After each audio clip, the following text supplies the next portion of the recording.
Subscribe करें और bell दबाएं ताकि कोई खबर रह न जाए।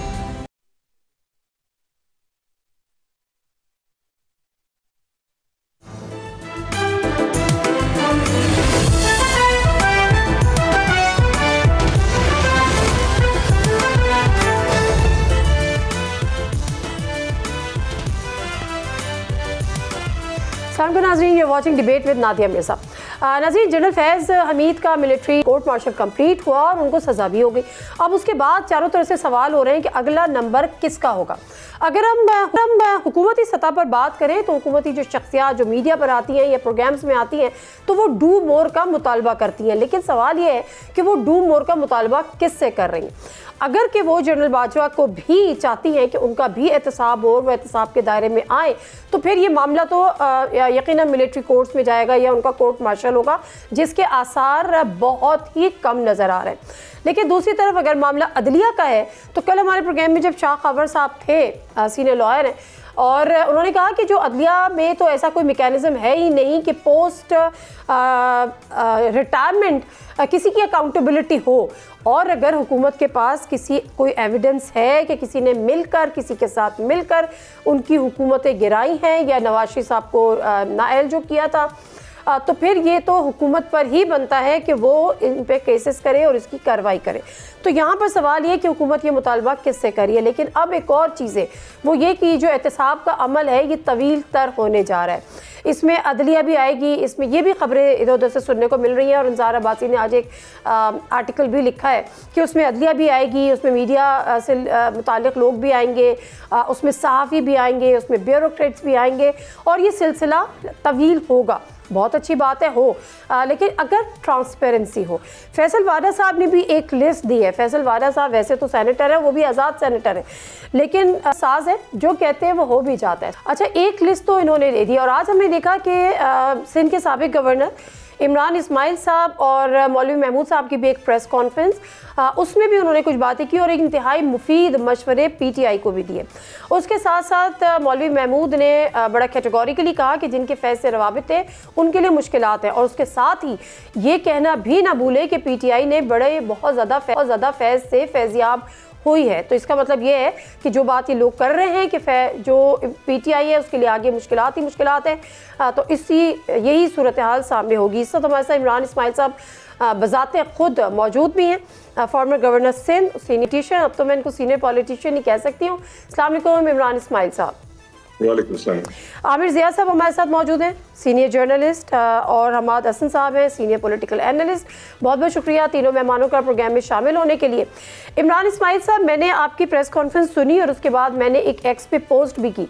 आपकी जो बातें हैं वो सुनने में बहुत अच्छी लगती हैं, लेकिन आप एड्रेस किसको कर रहे थे? क्योंकि असल में जो आपका मुद्दा है या जो समझा रहे बात, वो तो खुद खान साहब को समझाने की ज़रूरत है, क्योंकि आपको पता है पीटीआई खान साहब है, खान साहब पीटीआई है। तो जो हार्श स्टैंड पीटीआई ने नहीं, खुद इमरान खान साहब ने लिया हुआ है। जिस वक्त वो अपनी पोजीशन चेंज नहीं कर सकते, उनका सपोर्टर, उनका वोटर, उनकी पार्टी कैसे करेगी? जी सर। तो देखिए नादिया, बात यह है कि आपने बिल्कुल सही कहा कि पीटीआई इमरान खान है और इमरान खान पीटीआई है, और अगर बात होनी है तो इमरान खान से ही होगी। तो मैं जो अपनी बात कर रहा हूँ, मुझे भी कोई ज़रा बराबर शक नहीं है कि मेरी बात का कोई फ़ायदा जो पीटीआई की ये लीडरशिप है, जो कि बिल्कुल ही बस नाम की लीडरशिप है, वो लीडरशिप है ही कहाँ जो जेल से बाहर है, कि वो कोई बात का सोचेंगे उसके ऊपर, वो तो सोचने की भी जरूरत नहीं कर सकते। सो मेरी बात तो जाहिर है कि इमरान खान से नहीं हो पाती है, लेकिन अगर हो तो मेरा मैसेज तो इमरान खान के लिए है कि उनको अपना जो इस वक्त उनका जो एक स्टैंड है उसको रिव्यू करना पड़ेगा, उसको सोचना पड़ेगा कि क्या इससे कोई उनको फायदा हो रहा है, कोई उनकी जमात को फायदा हो रहा है, कोई पाकिस्तान को फायदा हो रहा है, या ये नुकसान का सौदा है। ये तो इमरान खान साहब के अपने सोचने की बात है। हमारे जो दिल में आएगी, जो समझ आएगी, वो हम जरूर बोलते रहेंगे। मैं भी तो यही कह रही हूँ ना कि असल में मौलवी महमूद साहब आपके साथ हैं। मौलवी महमूद साहब आपको पता है अच्छा खासा उनको असलो रसूख है, वो शाह महमूद कुरैशी से जाके मिल सकते हैं, आप लोग को ले जा सकते हैं। तो इमरान खान साहब से भी मुलाकात का कोई सद्देबाब कीजिए ना। नहीं, हमने कई बार ट्राई की, लेकिन अभी इमरान खान से हमारी कोई मुलाकात नहीं हो सकी, बल्कि कोई हमारा मैसेज भी अक्रॉस इस तरह नहीं जा सका, क्योंकि जो लोग जाते हैं इमरान खान से मुलाकात करने, वो अपनी छोटी छोटी ख्वाहिशात पे ही लगे रहते हैं, कमेटी में से इसको डाल दो, कमेटी में से उसको निकाल दो, उसने ये कह दिया, उसने एनडीयू का कोर्स अटेंड कर लिया तो वो गद्दार हो गया। अजीब अजीब चीजें होती है ना जी। ये तो खान साहब की तरफ से होती है ना सर पार्टी से नहीं होती, खान साहब से होती है। उनकी बहन आके बताती है कि खान साहब ये कह रहे थे। देखिए, मैं पार्टी का स्पोक्स पर्सन नहीं हूँ, लेकिन मैं आपकी बात का जवाब यूं दे रहा हूँ कि खान साहब जो हैं वो जेल में हैं और ज़राए इब्लाग या कम्युनिकेशन चैनल उनका कोई है नहीं, उनके पास मोबाइल नहीं है, उनके पास चैनल टीवी चैनल्स नहीं है। 15-20 मिनट की बड़ी हार्डली मुलाकात होती है किसी की, और जाके जो आदमी जो बात करेगा उसका जवाब जाहिर है वो देंगे और वही बाहर आता है। बहरहाल जो उनकी लास्ट ट्वीट थी उससे मामला खराब हुए हैं, मजीद बेहतर नहीं हुए। ठीक है, बिल्कुल सही बात है, आपकी बात बिल्कुल 100% दुरुस्त है। और आमिर ज़िया साहब, इत्तला तो ये है कि सिर्फ मामला सिर्फ उस ट्वीट तक महदूद नहीं थे, जो जेल के अंदर गुफ्तगू की है वो उससे कहीं ज़्यादा ख़तरनाक थी और उसकी रिकॉर्डिंग बाकायदा तौर पर सुनी गई है, जिससे मामलात बहुत ही आगे ख़राब हुए। अब पीटीआई के पास ऑप्शंस कुछ बाकी बचे नज़र नहीं आते, ख़ासतौर पे फैज़ हमीद साहब के मिलिट्री ट्रायल के बाद, उनकी सज़ा के बाद एक गठजोड़ साबित हो जाएगा, जो कि यकीनन होने जा रहा है, जो हवाएं हैं वो यही बता रही हैं। और उसके बाद इमरान खान साहब भी मिलिट्री कोर्ट में पेश होंगे। इसके अलावा कुछ और नज़र आ रहा है आपको फ्यूचर पीटीआई का या खान साहब का? देखिए, हुकूमत जिस किस्म का मतलब बयानिया बना रही है वो कुछ इसी तरह का है कि इमरान खान ने ऐसे बकौल हुकूमत के ऐसे मुबैना जराइम उनसे सरजद हो गए हैं कि वो कहते हैं ना काबिल गर्दन जदनी है, वो दीवार से लगा दिया गया। कल को उनको हुकूमत चाहे तो दीवार में उनकी ख्वाहिश की चुनवा दें। मेरा लेकिन उसमें एक और बड़ा सवाल है कि क्या इस मुल्क का जो है बुनियादी तजाद, प्रिंसिपल कंट्रडिक्शन, सबसे बड़ा मसला इमरान खान और उनकी पार्टी है, या इस मुल्क को कोई और मसाइल का शिकार है? और क्या इमरान खान को सजा देने के बाद, पीटीआई को खत्म करने के बाद, उस पर पाबंदी लगाने के बाद पाकिस्तान के मसले हल हो जाएंगे? तो फिर आप बिस्मिल्लाह कर लें। लेकिन पाकिस्तान के मसले तो कुछ और है। नादिया साहिबा मुझसे बेहतर जानती हैं कि मईशत हमारा सबसे बड़ा मसला है कि जो हल होके नहीं दे रहा है, ठीक है ना। इन्वेस्टमेंट हमारे यहाँ नहीं आ रही है, गवर्नेंस हमारे यहाँ बहुत बुरी है, बच्चे गटर में गिर के हलाक हो रहे हैं, बच्चे जो है लोग कुत्ते जो है भंबोड़ रहे हैं, चाहे सिंध हो चाहे पंजाब हो। छोटे छोटे मसले जो हैं हमारे लिए पहाड़ बन गए हैं। और उसमें आप जो भी कानून साजी होती हुई देख रही हैं, जब से नैब के कवानीन को उन्होंने तरमीम की, उसके बाद 26वीं तरमीम की, 27वीं तरमीम की, उसका आम आदमी से, मुझसे और आपसे क्या ताल्लुक है? ताल्लुक नहीं। वो अवाम की फिदा के लिए मैंने कौन सा काम किया है? ठीक है, तो हुकूमत जो है इस वक्त मसला पाकिस्तान का कुछ और है और हम और आप जिस चीज पे गुफ्तगू कर रहे हैं वो कुछ और है, और हुकूमत भी नहीं चाहती कि हम लोग असल मसाइल पे बात कर रहे हों। बात ये कि अगर इमरान खान को आप सजा देते हैं, आपको अच्छा लगे बुरा लगे, एक हकीकत है कि भाई मकबूल लीडर तो हैं वो पाकिस्तान के, ठीक है। ये हकीकत है कि उनकी पार्टी की चारों सूबों में, गिलगित बल्तिस्तान में, कश्मीर में पॉकेट्स हैं, फॉलोइंग है। पीपल्स पार्टी के सिंध की पार्टी है, नून लीग सिर्फ पंजाब की पार्टी, तो पीटीआई कौमी पार्टी जिसमें पठान भी है, बलोच भी है, पंजाबी भी है, उर्दू बोलने वाला भी है, सिंधी भी है, तमाम लसानी गिरोह हैं, फिरके हैं इसके अंदर। तो अगर पाकिस्तान के मफाद में कौमी पार्टी को खत्म कर देना है तो आप बिस्मिल्लाह कर दें, फौरन कर दे उसको खत्म, ठीक है। लेकिन इससे ठीक है हमाद हसन साहब, इससे पाकिस्तान का मसला हल नहीं हो रहा। हाँ, आपका हमारा है, और हमने मुझे आखिरी जुमला कहते रहते हैं गद्दार है, ये वतन फरोश है, इसने मुल्क के साथ ये किया। इस राहगुजर से पीपल्स पार्टी भी गुजरी और नून लीग भी गुजरी है, बेनजीर भी सिक्योरिटी। आमिर ज़िया साहब, आपकी बात ठीक है, सब गुजरे, लेकिन कहीं ना कहीं फिर उन्होंने अपनी इस्लाह भी की है, कहीं ना कहीं उन्होंने आगे बढ़े हैं तो एक कदम पीछे भी हटे। लेकिन असल में जो इमरान खान, सर मैं आपके वापस आती हूँ, सर मैं आती हूँ हमाद हसन साहब, बात है कि इमरान खान साहब ने जो कुछ भी किया, बात यह है कि उनका जो स्टबर्न बिहेवियर है, अगर वो थोड़ी सी माजरत ख्वाह हो जाते हैं, माजरत कर लेते हैं, उनको ये ऑप्शन दिए गए, माफ़ी मांग लें, मूव ऑन करें, लेकिन उन्होंने वो नहीं किया। तो अब इसके अलावा कोई और ऑप्शन नज़र आ रहा है या आपको पीटीआई और इमरान खान का मुस्तकबिल क्या देख रहे हैं आप?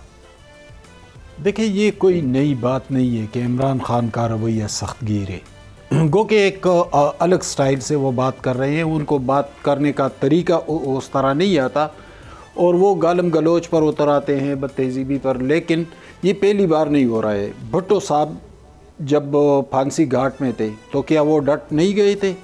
उनका रवैया इसी तरह सख्त था, इससे भी ज़्यादा सख्त था। क्या बेनज़ीर भुट्टो जब पाकिस्तान आ रही थी तो उनको ये थ्रेट्स नहीं दिए गए थे कि आप ना आए, लेकिन वो आई तो डट गई थी ना।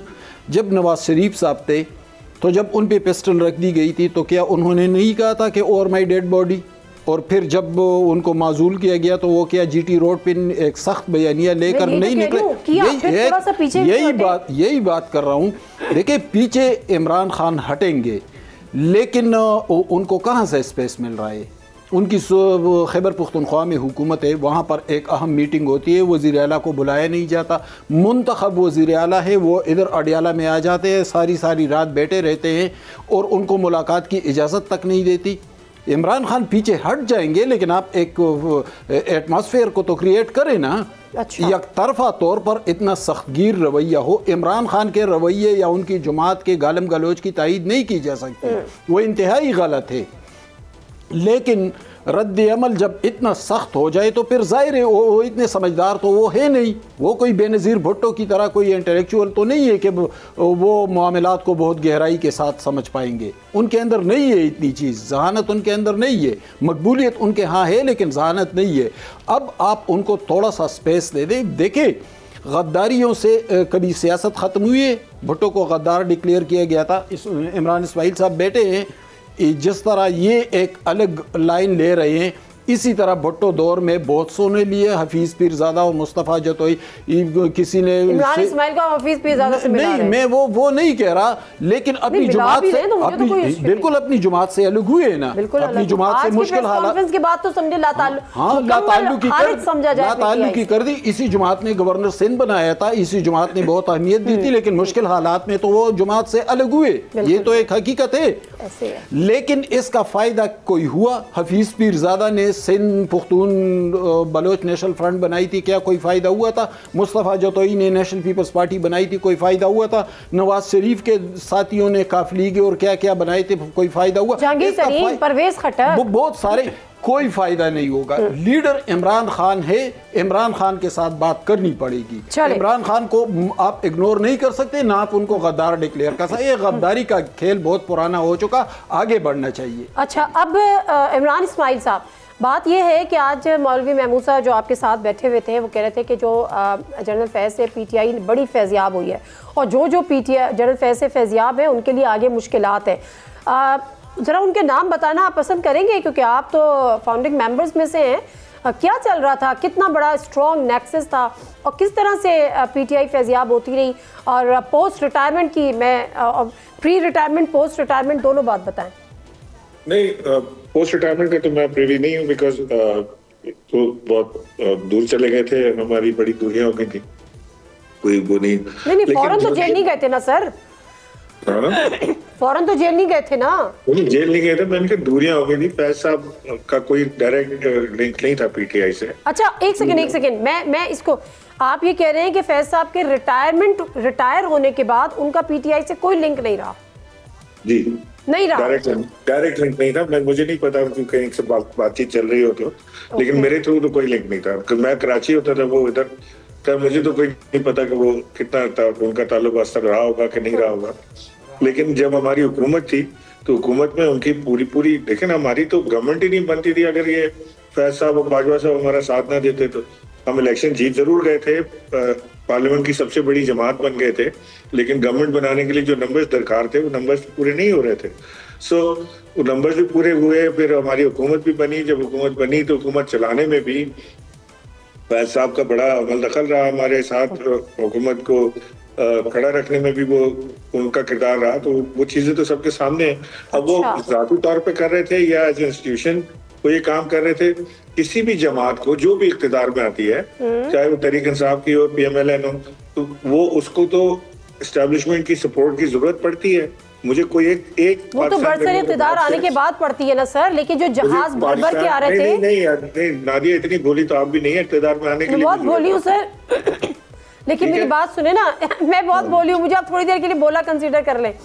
मैं ये पूछ रही हूँ कि जो जहाज भर भर के आ रहे थे वो उससे बाजवा साहब, उससे फैज साहब ला रहे थे या बाजवा साहब ऑन बोर्ड थे? नहीं देखें, ऐसे नहीं, वो बाजवा साहब थोड़ी कॉल कर रहे होंगे किसी को। मैं तो कह रहा हूँ कि एज एन इंस्टीट्यूशन ये काम हो रहा होगा ना। ये कोई इंडिविजुअली तो काम नहीं किसी ने किया होगा, या अगर इंडिविजुअली किया तो फिर उसका एहतसाब कर लें। बिल्कुल ठीक है, वो तो फिर पहले अगर एज एन इंडिविजुअल होता तो फिर तो एहतसाब पहले ही हो जाता। जाहिर है। तो ज़रा मुझे अब बताएं ना कि ये जो अभी मौलवी महमूद साहब ने कहा कि पीटीआई बहुत फैज़याब होती रही है और जो फैज़याब होते रहे हैं वो मुश्किलात है, तो उनका क्या मतलब था? उनका मतलब था कि हुकूमत में रहते हुए जो फैज़याब होते रहे, या मुझे नहीं पता, ये तो आप उनसे पूछे, मैं उनका तर्जुमान तो नहीं हूँ, लेकिन फैज़याब पीटीआई नहीं हुई है। आज जो हुकूमत में बैठे हैं ना, ये भी लाइन लगा के उनके घर के बाहर खड़े होते थे और उनसे टाइम मांगते थे मिलने के लिए और बड़ा आके बताते थे बड़े शौक से कि जी मेरी डायरेक्ट बात हुई है। तो वो आज तो खैर कोई भी नहीं पहचानेगा, बुरे और कोई पहचानता नहीं है किसी। नसीर, एक मुख्तसर सा ब्रेक और वापस आते हैं, स्टे विद अस। जी नसीर, प्रोग्राम में एक दफ़ा फिर आपको खुशामदीद कहते हैं। आमिर ज़िया साहब, अब मामला ये है कि अगर मिलिट्री कोर्ट्स में जिस तरह से फैज़ हमीद का मामला चला, अगर ये गठजोड़ साबित हो जाता है कि जो 9th में है, जिसकी कभी इम्कान भी है, जो हम बात भी कर रहे हैं, तो फिर इमरान खान साहब का मामला भी जाके मिलिट्री कोर्ट्स में चलेगा। ये तो अपनी जगह बात है। अब एक और चीज़ सामने आ रही है, लोग उसको मुख्तलिफ जावियों से देख रहे हैं कि अब एक नया एहतसाब का चैप्टर खुलने वाला है, जिसमें अदलिया भी होगी, जिसमें ब्यूरोक्रेट्स भी होंगे, जिसमें सियासतदान भी होंगे, जिसमें मीडिया के लोग भी होंगे, जिसमें सहाफ़ी भी होंगे। तो ये जब इस किस्म की आवाज़ें आती हैं कि अब बड़ी अक्रॉस द बोर्ड अकाउंटेबिलिटी, उसका मतलब निज़ाम की कंटिन्यूटी होती है या कहीं ना कहीं कुछ और भी पकड़ा होता है? क्योंकि बड़ी स्पेकुलेशन, बड़ी चीज़ें, आवाज़ें, सरगोशियाँ, चमगोइयाँ हो रही हैं शहर इक़्तिदार में। नादिया, आप भी बोलिए, मैं भी बहुत बोला हूँ, मान लेते हैं बात को, ठीक है? लेकिन आप ही मुझे बताइए, ये किधर बोलो का प्रोग्राम हो गया? नारा पाकिस्तान में पहली मर्तबा नहीं लगाया गया, ठीक है ना? और हमने देखा हमेशा जुज़वक्ती एहतिसाब होता है, कोई ऐसा नहीं हो, जुज़वी एहतिसाब होता है, कोई कुल तो मुकम्मल एहतिसाब कभी भी नहीं हुआ। ये हसरत आपको भी और ये हमें भी है। जो हमें सवाल ये करना चाहिए कि फैज़ साहब को सजा क्यों हुई? फैज़ साहब को क्या सजा इसलिए हुई कि उन्होंने सियासत में मुदाखलत की, या सजा की कोई और वजह थी? अगर सियासत में मुदाखलत जुर्म है, जो कि मैं नहीं समझता कि वो जुर्म था उनका, क्योंकि वो एक इदारे का फैसला था। नहीं, वो कहते हैं ना सॉरी मैं आपकी सिर्फ इतना सा करें करूं, जो सजा हुई है ना वो पोस्ट रिटायरमेंट एक्टिविटीज पे हुई है, उनकी करप्शन पे हुई। मैं यही अभी जो जोर हमारे यहाँ दे रहे हैं ना कि जी उन्होंने ये किया, हर आदमी कहानी लेकर आ रहा है फैज़ हमीद साहब के हवाले से कि जब वो सर्विंग थे, तो मैं वही उसी तरफ आ रहा हूँ कि जी उनका जुर्म ये नहीं था कि उन्होंने सियासत की या पीटीआई की मदद की या पीटीआई की हुकूमत को चलाया। भाई नून लीग और पीपल्स पीडीएम की हुकूमत जो थी बगैर किसी की मदद के आ सकती थी? नहीं आ सकती थी। क्या पीडीएम की हुकूमत चल सकती थी बगैर मदद के? नहीं चल सकती थी। क्या शहबाज शरीफ साहब चला सकते हैं हुकूमत? नहीं चला सकते। ठीक है, उसकी वजह ये है कि पाकिस्तान में सिविलियन इदारे और सियासी जमातें कमजोर हैं, ठीक है ना। और हमारे यहाँ एक हकीकी कहते हैं ऑब्जेक्टिव रियलिटी है, मारूजी हकीकत है कि जो हमारा इदारा है वो गवर्नमेंट का एक सपोर्टिव रोल अदा करता है। फॉरेन पॉलिसी पे एक जमाने में बहुत ज्यादा डोमिनेट करते थे, मईशत को भी निगाह रख रहे हैं क्योंकि ये लोग डिलीवर नहीं कर रहे। आप उसकी बहुत बड़ी वजह ये है। तो हमारे यहाँ ये जो है ना कहानी कि जी आए उन्होंने पीटीआई को इक़्तिदार में लेकर आए थे, जहाज में भर के लेकर आए थे, जब इनकी कहानियां खुलेंगी तो वो हो सकता है इससे भी ज्यादा हो चुका हूँ, यकीन मानिए। तो सजा उनको इस बात पे नहीं मिली। आपने बिल्कुल कहा पोस्ट रिटायरमेंट की एक्टिविटी भी, क्योंकि वो थी कि जो इंस्टीट्यूशन की सोच से मुतसादिम थी। सही बात है। तो ये समझिए, खबर ये है कि जी जहां पे उन्होंने इंस्टीट्यूशन की बात ना मानी, उसका जो कलेक्टिव कॉन्शियंस है इदारे का, उसके खिलाफ गए, उसकी सजा मिली। बिल्कुल ऐसे, और वो बिल्कुल ऐसे। अच्छा, this is the reality. This is the reality. तो आमिर ज़िया साहब, ये साबित हुआ कि आप भोले नहीं है। नहीं, मैं तो बहुत बोलपन में ये बात कर रहा हूं, बोलपन में बात। चले हम तीनों बोले। हमाद हसन साहब से पूछ लेते हैं। हमाद हसन साहब, अब फैज़ हमीद साहब का तो ट्रायल हो गया, अब आगे कौन है? क्या बाजवा साहब का होगा? बाजवा साहब के बाद और क्या क्या होगा? फिर अदलिया, फिर सियासतदान, फिर ब्यूरोक्रेट्स। अब ये सारी आवाज़ें आ रही हैं। और देरीना मुतालबा जो नून लीग का कि जी साकिब निसार समेत दीगर जजेस का मुतालबा एहतसाब का। देखिए, नवाज शरीफ साहब का तो मुतालबा यही है ना, वो तो पहले दिन से कह रहे हैं कि सबका एहतसाब होना चाहिए। इस मुल्क की माशी, सियासी, जमहूरी हर हवाले से जो बर्बादी हुई है उसमें जो जो भी मुलविस है उन सबको सजाएं दें। लेकिन फौरी तौर पर तो हम ये एक्सपेक्ट नहीं कर सकते कि सबको एक ही दिन पकड़ेंगे। देखिए, 3 अहम लोगों को सजाई हुई। एक, इमरान खान बहुत ताकतवर थे, बहुत मकबूल सियासी रहनुमा, और ये कहते थे कि हाथ लगा कर तो देखे, और जाकर ज़मान पार्क के बाहर जमा हो जाते थे, सारी सारी रात जागते थे, नारे लगाते थे, गालम गलोच करते थे। लेकिन हुआ क्या, पुलिस वाले, चंद पुलिस वाले गए, उठा कर ले आए और बंद कर दिया। 2 साल से ज़ायद हुआ, ऐसे ही है। और सज़ा भी सुना दी 190 मिलियन में, ऐसे ही है। फैज़ हमीद के बारे में कहते थे कि वो फ़ौज का अपना बंदा है, उसको सज़ा नहीं होगी, वो बहुत ताकतवर है, उनकी बड़ी लाबी है। लेकिन क्या हुआ, अभी 2-4 दिन पहले 14 साल कैद बा मुशक्कत की सज़ा भी सुना दी। मलिक रियाज के बारे में कहते थे कि वो पाकिस्तान के ताकतवर तरीन आदमी है, सारे सियासतदान जो होते हैं वो उनके पाँव के नीचे होते हैं, वो हुकूमतों को इधर उधर कर देते हैं। लेकिन वो मलिक रियाज भागा हुआ है कि नहीं भागा हुआ है, उनके खिलाफ नेब में और इधर उधर इंक्वायरीज हो रही है या नहीं हो रही है, उसके बहरिया टाउन के ऑपरेशन रोके गए या नहीं रोके गए। तो देखे ये कम से कम एक पुरुमीद मामला है कि ताकतवर लोगों पर तो हाथ डाला गया है। अब हम फौरी तौर पर ये नहीं कह सकते कि भाई साकिब निसार ने ये किया था तो उठाकर ले आए, जनरल बाजवा ने ये किया था तो उठाकर ले आए। अगर मामला यहीं पर रुका तो इसका मतलब ये होगा कि ये जिस तरह वो पहले ज़ियाउल हक कहता था कि पहले एहतसाब और फिर इंतखाब और फिर सारा ड्रामा निकला। अब मुझे कम से कम, मैं तो ऑप्टिमिस्टिक आदमी हूँ, मुझे तो उम्मीद है कि ये ड्रामा नहीं होगा, मामलात आगे बढ़ेंगे। अगर मामलात आगे तो बढ़ेंगे, लेकिन क्या उन आगे बढ़ने वाले मामलात की जद में बाजवा साहब आएंगे, जनरल बाजवा साहब? तो यही तो मैं कह रहा हूँ, आएंगे। यही तो मैं कह रहा हूँ कि जिस तरह 3 ताकतवर तरीन लोगों पर हाथ डाला गया है तो इस बात के इम्कानात मौजूद हैं। मैं ये नहीं कह रहा कि फौरी के ऐसा ही होगा, मैं कहता हूँ इसके इम्कान, यानी ये सर्कमस्टांशियल एविडेंसेस को देख रहे हैं ना कि अगर इन लोगों पर हाथ डाला गया है, अगर आज ISI के साबिक DG को सजा सुना दी गई है और वो भी चंद केसेस में, मजीद होने हैं सर। लेकिन ये 2 चीज़ें हैं ना, जिस तरह से अभी आमिर ज़िया साहब भी कह रहे हैं और मैं भी ये बात कर रही थी कि जो DG ISI को जो साबिक को सज़ा सुनाई है वो उनकी पोस्ट रिटायरमेंट एक्टिविटीज़ पे सुनाई है।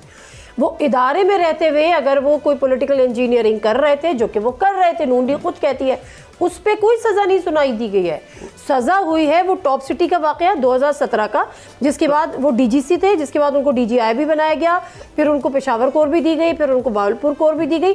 मामला क्या है? मामला ये है उनकी पोस्ट रिटायरमेंट, नहीं उनका नेक्सस लेकिन मैं PTI आमिर ज़िया साहब की राय से मुत्तफिक नहीं हूँ। क्या ये जब टॉप सिटी का वाक़या हुआ उस वक्त वो यूनिफॉर्म में थे कि यूनिफॉर्म में थे? यूनिफॉर्म में थे ना, तो अपनी ताकत का इस्तेमाल किया उन्होंने, तो अपने प्रेस रिलीज तो में सर फिर जब वो उन्होंने ताकत का इस्तेमाल किया दिया उन्होंने, DGI कैसे बना दिया उनको? ISPR के प्रेस रिलीज में मौजूद है कि अपने इख्तियारात का नाजायज इस्तेमाल किया। तो इख्तियारात का इस्तेमाल तो रिटायरमेंट के बाद नहीं होता। एक सेकंड, इख्तियारात का नाजायज इस्तेमाल किया, उस वक्त ये खबरें भी आई, टेलीविजन पे प्रोग्राम्स भी हुए, एक्शन क्यों नहीं लिया गया और उनको DGI बना दिया गया उल्टा? तो यही आज कितने साल हो गए? 18, 19, 20, 21, 22, 23, 24, 25, 8 साल बाद पता चला कि इदारे को के इख्तियारात का गलत इस्तेमाल हुआ था। 8 साल बाद पता नहीं चला। ये जो नवाज शरीफ जो डिमांड कर रहे हैं, या मैं और आप जो बात कर रहे हैं कि भाई सबका एहतसाब कर ले, तो ये सबका एहतसाब यही लोग थे ना उस वक्त पावर में, वो तो इस निज़ाम को चला रहे थे। तभी तो 34 मेंबरान 65 मेंबरान को सेनेट में शिकस्त दे रहे थे, तभी तो ये सब कुछ फराग हो गया और ये सारे आज़ाद फिर रहे थे। ये निज़ाम था ना, वो निज़ाम तो उसको प्रोटेक्ट कर रहा था। निज़ाम तब्दील हुआ, अलग लोग आए, ईमानदार कदर-ए-हानिस्त लोग आए, उन्होंने फिर एहतसाब शुरू किया। अब वो एहतसाब लोग की बात कर रहे हैं आप, अभी जो फील्ड मार्शल और ये वाली जो रजीब, बिल्कुल उनके हवाले से मैं कम से कम इतना कह सकता हूँ कि उन पे कोई माली बदउनवानी का इल्ज़ाम नहीं है। लेकिन पहले वालों पे तो है ना, वो यूनिफॉर्म में थे, उस वक्त लगे थे। ये भी नहीं कि वो रिटायर हुए तो बात हुई, उस वक्त भी लोग बात कर रहे थे। टॉप सिटी का वाकया हमारे सामने है ना। टॉप सिटी का वाकया था, लाहौर के जनरल बाजवा के बेटे के किसी प्लाजे या किसी उसका मामला था, जनरल राहिल शरीफ के हवाले से इस तरह की बातें थी। लेकिन मौजूदा पर तो नहीं है ना, बहुत सारे दुश्मन है। अगर वो गालम गलोच कर सकते हैं तो क्या वो ये इल्जाम नहीं लगा सकते? मौजूद ही नहीं है, इसलिए नहीं लगा सकते। निज़ाम भी तब्दील हुआ, अफराद भी तब्दील हुए। देखिए, माजरत के साथ हमारे यहाँ अफराद से तो पॉलिसीज बदल जाती है। बिल्कुल, अफराद तब्दील कर देते। एग्जैक्टली, हमारे यहाँ पॉलिसीज का तसलसल नहीं होता। अफराद अच्छे हो तो निज़ाम अच्छा होता है, अफराद गलत हो तो अच्छा बुरा होने का तो बाद में तयन होता है उनके जाने के बाद। लेकिन जब वो जाते हैं फिर नया आता है, वो रब्बी पॉलिसीज लाता है। खैर, अब तो कंटिन्यूटी है, अगर 2030 तक तो फिर अच्छी बात है कि यही कंटिन्यूटी चले। आमिर ज़िया साहब, जो हमाद हसन साहब बात कर रहे हैं कि जी वो टॉप सिटी की अकाउंटेबिलिटी हुई है, वो वर्दी में रहते हुए उन्होंने किया था, लेकिन उसके बाद क्या जो पॉलिटिकल इंजीनियरिंग 2018 की हुई है या उसके बाद जो गवर्नमेंट के साथ रहे उसकी तो नहीं हुई ना, वो तो फिर बात की हुई है। चलिए हम इस बहस से भी आगे निकल जाते हैं, अगर इस पर आप कोई कमेंट करना चाहें तो आप ज़रूर कर दीजिएगा। लेकिन अब क्या होना है, व्हाट्स नेक्स्ट? अब फैसल वाडा साहब कहते हैं, आपके भी बड़े अच्छे दोस्त रहे हैं, कि जी अब नाअहली भी होगी, गवर्नर राज भी होगा, -1 भी होगा, वरना माइनस पार्टी होगी और सबका एहतसाब होगा। अब ये होगा तो फिर क्या शक्ल होगी सूरत हाल?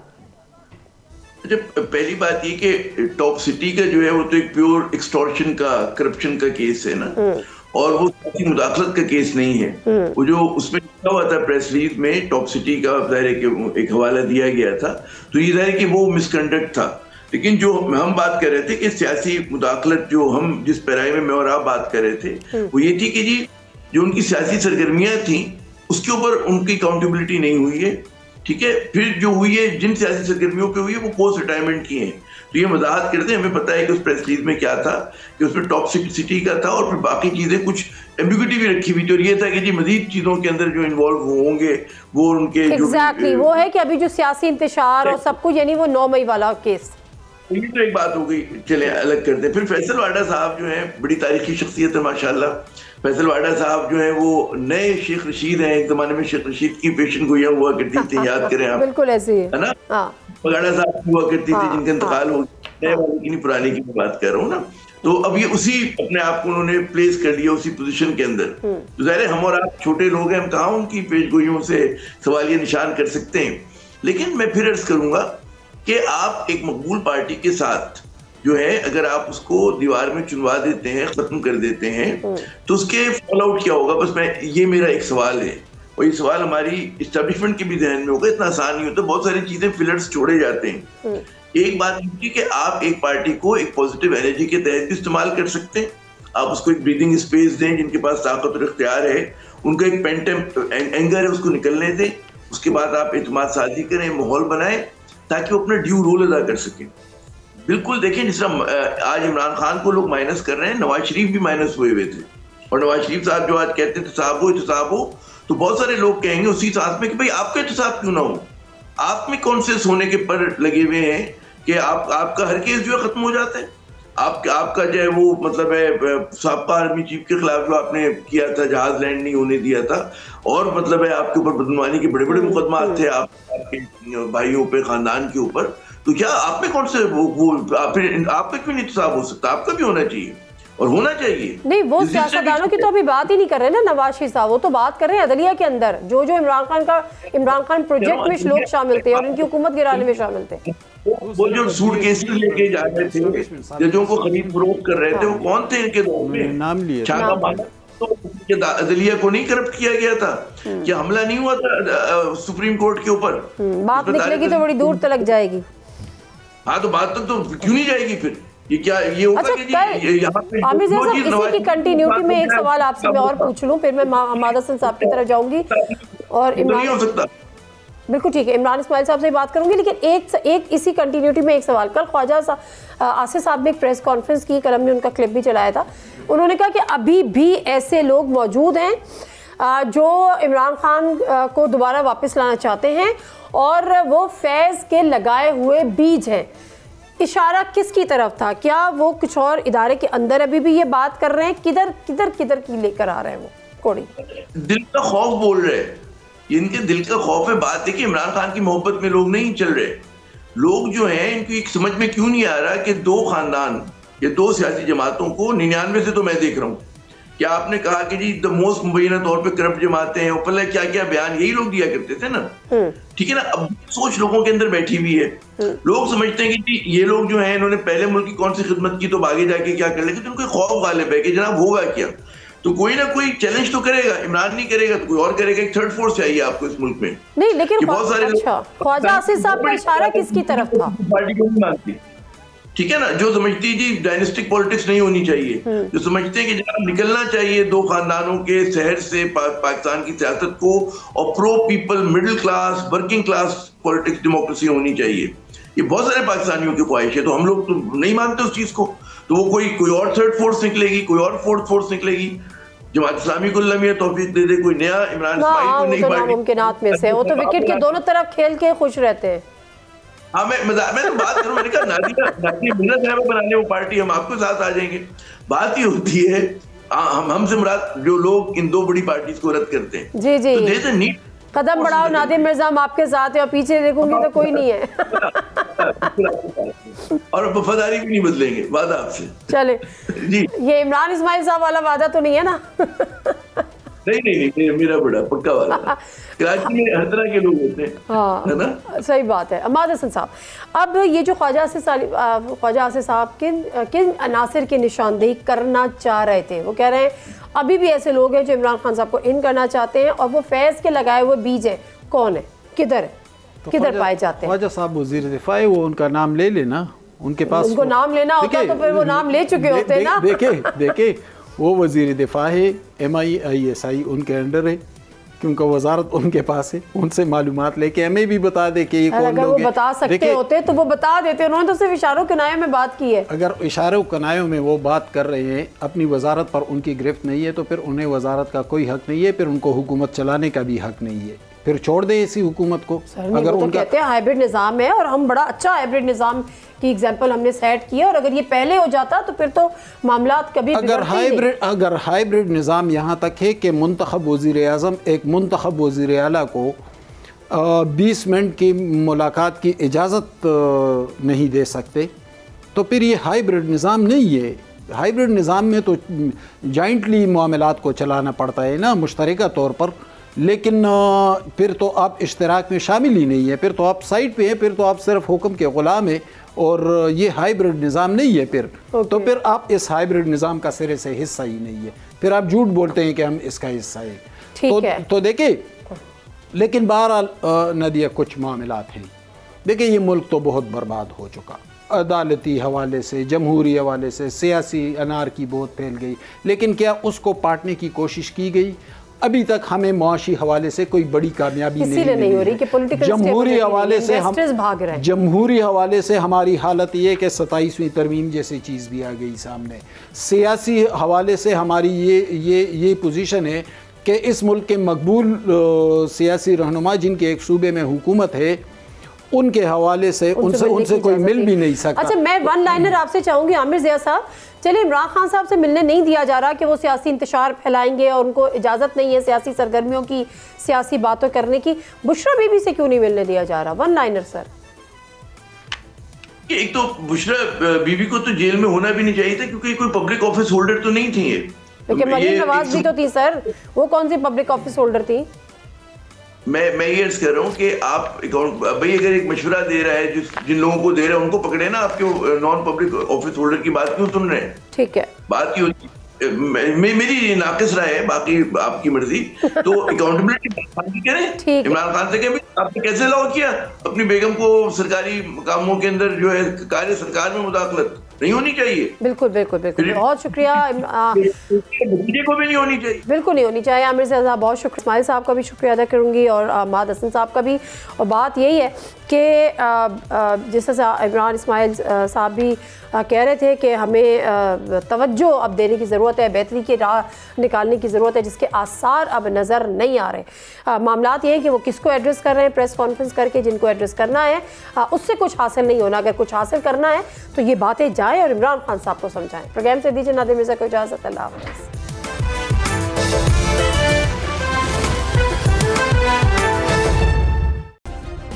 सब्सक्राइब करें और बेल दबाएं ताकि कोई खबर रह न जाए।